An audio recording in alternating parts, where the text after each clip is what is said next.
बरं झालं पक्ष फुटला असं सुप्रियाताई सुळे यांनी वक्तव्य केलं आणि एकच पुढे त्यांनी चर्चांना भरपूर उधाणही आलं त्यांच्या पुढील वाक्यावरनं.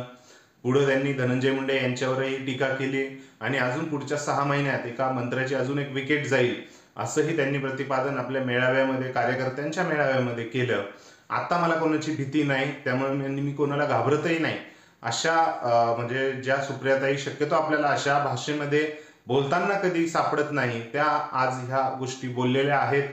काय प्रकरण आहे आणि त्या कशावरनं हे बोललाय ते आपण जाणून घेण्याचा प्रयत्न करणार आहोत.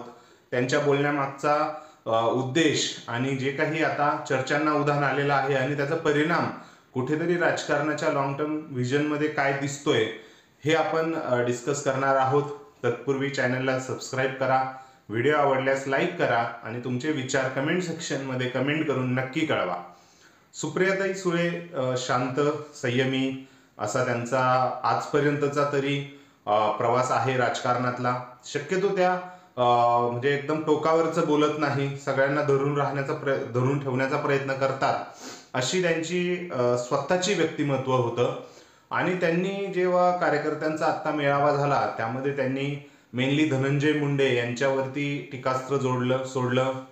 त्यांनी स्पष्ट बोलल्या की ज्या माणसाने आपल्या बायकोच्या गाडीमध्ये पिस्तूल ठेवलं, तो एकतर पहिला पुरुषच नाही आणि तो जर ठेवलाय तर ते असा म्हणजे माणसाला काय करायला पाहिजे किंवा तो माणूस म्हणून घेण्याच्या लायकीचा नाही, त्याच्या व्याख्येत पडत नाही.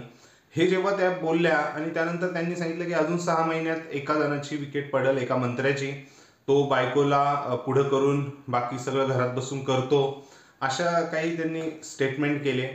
त्यानंतर निश्चितच धनंजय मुंडे यांच्याबद्दल ज्यावेळेस त्या बोलतात की आणि अजून एक त्यांनी आपला पॉइंट सांगितला की ते ज्यावेळेस ते पक्षात होते त्यावेळेसही माझी त्यांच्या विरुद्ध झुंज चालू होती. मी कधी बोलले नाही, परंतु त्यांच्याशी माझी वैर किंवा त्यांच्याशी लढाई माझी चालू होती, कारण ते हे कामं व्यवस्थित करत नव्हते. म्हणजे ते त्यांची कामाची पद्धत ही एकदम गुंड प्रवृत्तीला उत्तेजन देणारी अशा संदर्भात होती. त्यामुळे मी त्यांच्याशी लढाई करत होते, कारण बायकोच्या त्यांनी याच्यामध्ये कारमध्ये पिस्तूल ठेवलं होतं म्हणून. सो हे सगळं एकंदरीत बघता 2 प्रश्न आपल्या पुढे नक्कीच पडतात. सुप्रियाताई सुळे ह्या शरद पवार यांच्या कन्या आहेत, त्यामुळे निश्चितच पक्षात त्यांना स्थान चांगलं असणार किंवा ते शरद पवार यांच्या जवळ असल्यामुळे कुठेतरी शरद पवार यांना म्हणजे त्यांचा व्हॉइस ठेवू शकत होत्या. परंतु त्यांनी आजपर्यंत कधी व्हॉइस ठेवला नाही. धनंजय मुंडे त्यांना जर वाटत होतं धनंजय मुंडे आम्ही वेगळे आहोत किंवा धनंजय मुंडेंची कार्यपद्धती हे आहे, तर त्यांनी शरद पवार यांच्याशी डायरेक्ट बोलून किंवा अजित पवार यांच्याशी बोलून त्या संदर्भात तोडगा काढायला पाहिजे होता. त्यांनी त्या पद्धतीने बोलले नसाल त्यांच्यावर अजून त्यांनी वक्तव्य केलेलं नाही.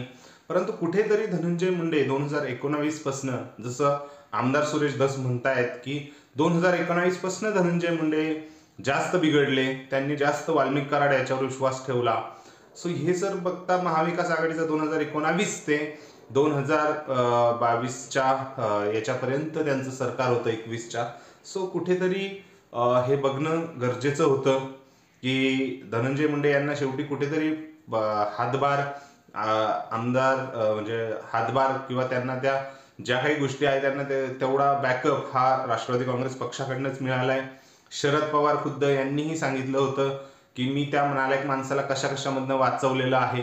सो या सर्व गोष्टी बघता निश्चितच सुप्रियाताई सुळे यांच्या जे वक्तव्य केलंय त्यावरती थोडंसं कुठंतरी म्हणजे उशीर झालेला दिसतोय.